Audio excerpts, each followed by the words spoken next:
Hi guys, this video will show you how to determine the times and heights of all high water and low water tides for a second report of Eniwetak atoll on 16th of October 1997 using extracts from the Admiralty tide tables.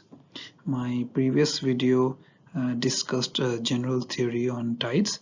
If you found that video boring, then I don't blame you, that's alright. But this video will actually show you the calculations that are involved in the determination of the high water and low water tides for second reports. So hopefully you should find this video interesting. So if you understand one second report, you can use the same principles for any second report for any date.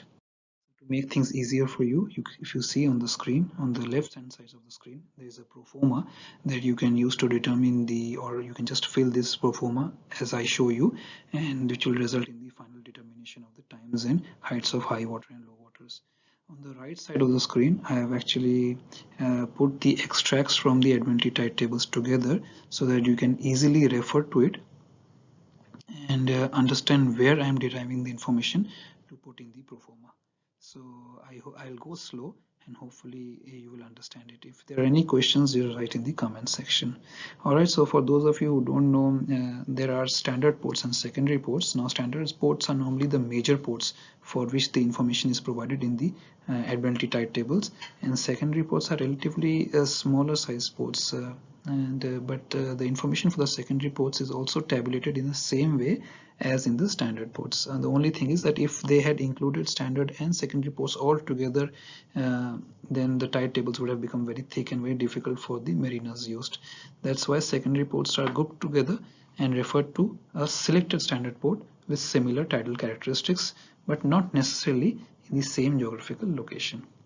So thus the tidal information obtained from the standard port needs only to be modified by time and height differences to obtain the tides at the secondary port, as I will show you here. Alright, so let's start with it. So we'll start by filling the pro forma on the left hand side of your screen. So the first thing I'm going to do is I'll be filling in the high water and low water times and heights of the standard port. Now in this case, the secondary port is of course Eniwetak atoll that you see here on your screen. The number is 6787 and the information of the secondary port is provided in front of it. And the standard port for this secondary port is Davao. The information is provided not only on the top there but also on the bottom of your right hand side of the screen.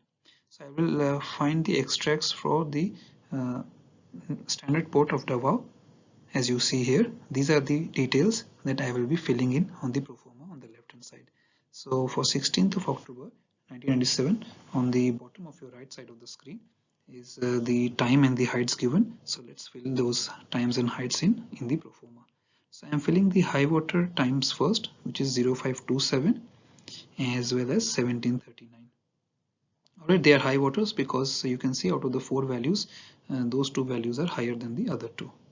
Then I'll fill in the low water times of 1127 as well as 2357. Alright, then let's fill in the heights against these times given. So again 0527, you can see the height is 1.8 meters. I'll fill that in, and accordingly for 1739 it's 2 meters, for 1127 it's minus 0.2, and for 2357 it's minus 0.4. Then a very critical part of the tide calculation comes into play.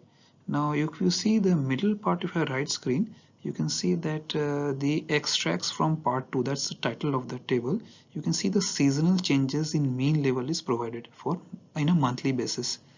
In that same table, the first column refers to the number of the secondary port. So our secondary port number is 6787. So against 6787 will be somewhere between 6766 and 6788, right? So if you go horizontally on that row for the month till the month of October, you will see that the seasonal changes in mean level as obtained from the middle table is plus 0.1. Right, so that's the seasonal change. So that's the seasonal change we have to fill in the pro forma. Now whenever you fill in the seasonal change, you first reverse the sign of the seasonal change, and then we'll correct it later on, but first you reverse it. So this here is for the 16th of October, because it's the month of October, the seasonal change is plus 0.1. for Eniwetak atoll number 6787, I will reverse the sign in the proforma and I will write it as minus 0.1 for both high water as well as for low water. Right?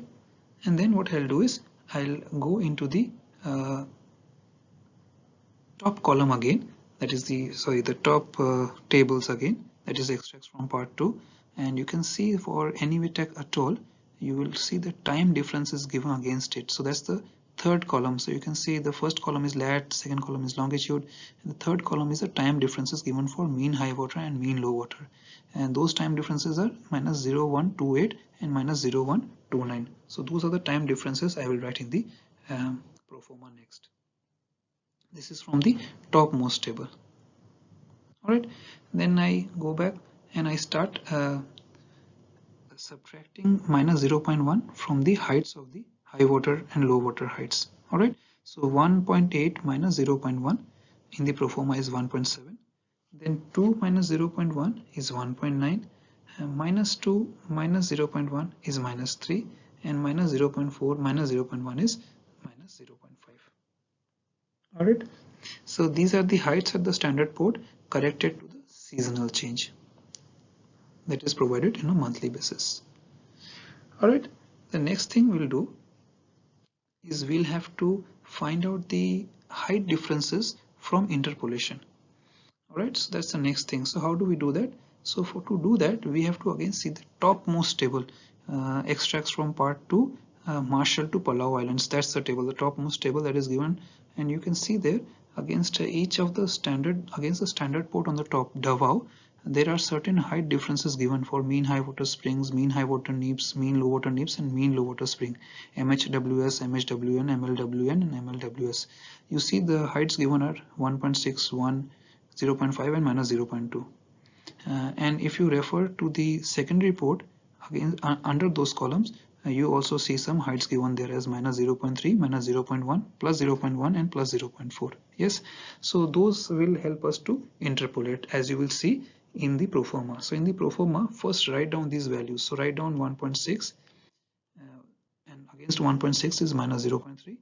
Then write down 1, this is for mean high water neap, and against 1 is minus 0.1. And similarly for the mean low water neaps and mean low water springs, write down 0.5, minus 0.2, and then the corresponding heights of the secondary port as plus 0.1 and plus 0.4. Alright, now what this tells you is basically that if for a height of or for a value of 1.6, if the value is minus 0.3, the height difference for secondary port is minus 0.3, then you need the interpolated value of height difference for height of 1.7. So for 1.7, then it will be about minus 0.3 because it is very close to 1.6. Alright, similarly if for 1.6 is minus 0.3, then how much will it be for 1.9? Well, it will be slightly more than 1.6 if you can interpolate it, and that's why it will be about minus 0.4. Alright, so that is minus 0.4. And then you do a similar thing for the low water. So for low water, if your for 0.5 it's 0.1 and for minus 0.2 it's 0.4, then for minus 0.3 it will be somewhere closer to the one that you have for minus 0.2, so it will be 0.4, and for minus 0.5 it will be somewhat more than 0.4, it will be about 0.5 only. So that's how we have interpolated it. So looking at the bottom columns, you interpolate for what you need for the heights at the standard ports. Alright, once you get those heights, all you have to do is now apply those corrections. So 1.7 minus 0.3 will give you 1.4, 1.9 minus 0.4 will give you 1.5, minus 0.3 plus 0.4 will give you plus 0.1, and minus 0.5 plus 0.5 will give you 0. Alright, so once you have done that, then you should apply the seasonal change back, and this time with the correct sign. So because the seasonal change we applied earlier, we had reversed the sign from plus 0.1 to minus 0.1, this time we'll reverse it back. Alright, so we'll put the original seasonal change back as plus 0.1 and plus 0.1 that we got from the middle table, and now we are ready to find out the height and times of the secondary port. But to find the time, we have to first subtract the times. As you see here, 0527 will be subtracted, so 0527 will be subtracted with 0128. So 0527 minus 0128 will give you 0359. Similarly, 1739 minus 0128 will give you 1611, and the same thing you have to do for low water as well. So 1127 minus 0129 is 0958, and 2357 minus 0129 is 22229. So these are the times of the high water and low water heights at the second report. Alright, and then all you have to do is basically apply the seasonal change now to the heights at the second reports and find the final values of the height of tides at the second report. So 1.4 plus 0.1 is 1.5, 1.5 plus 0.1 is 1.6, and 0.1 plus 0.1 is 0.2, and 0 plus 0.1 is 0.1. Alright, so that's how you calculate the height and times of the tides for second reports using the standard port as a reference. So I hope you understood how I got these values. If there is any doubt regarding any part of this calculation, write in the comment section and I'll try to explain it. My advice to you would be pause the screen and look at the values carefully and see how I've got these values, and you will be able to understand how to put in the values here. Alright, just have a careful look, have a slow look, and see the underlined portions, and these are the places from where I got the values. So if there is any problem, just look at those underlined portions and you will be able to find out how I got these values. Use the proforma and it will be easy for you to solve the calculations. So I hope this was a useful video. Let me know through your feedback what you thought about this video. And thank you for subscribing, and thank you for watching my videos. Really appreciate it. I'll see you soon with my next video. Bye guys, and all the best with your studies.